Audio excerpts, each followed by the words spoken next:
আমি একটি ছোড়া বলছি। আমি সাগর পাড়ি দেবো, কাজী নজরুল ইসলাম। আমি সাগর পাড়ি দেবো, আমি সৌ দেবো, সাত সাগরে ভাসবি আমার সপ্ত মধুকর।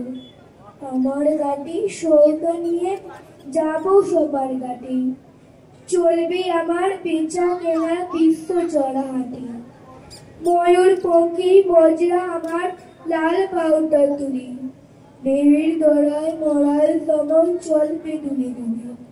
সিন্ধু আমার বন্ধু এ রতন মানিক তার, আমার তরি বজায় করে দেবে পোড়ায়। দিতে দিতে আমার আশা লাগবে পেটে দানা, শক্তি দেবে মুক্তা মালা আমার রজনালা। চারপাশে মোর কাম ছেলেরা করবে তুমি হাত চালিতে ডাকবে আমায় নতুন বেঁচে। আসবে আমার কুমির টিভি কে করে তার বই, বলবো ওরে বই পায় যে এসে ছেলেই নয়। সপ্তসাগর রাজ্য আমার, আমি বলিবি কঞ্চনা জগাই রাজ্য আমার হাজার নদী। ভয় করি না তোদের দুটো দন্ত নখে দেখে, জলদস্যু তোদের তারে কারা গেলাম রেখে। নমস্কার।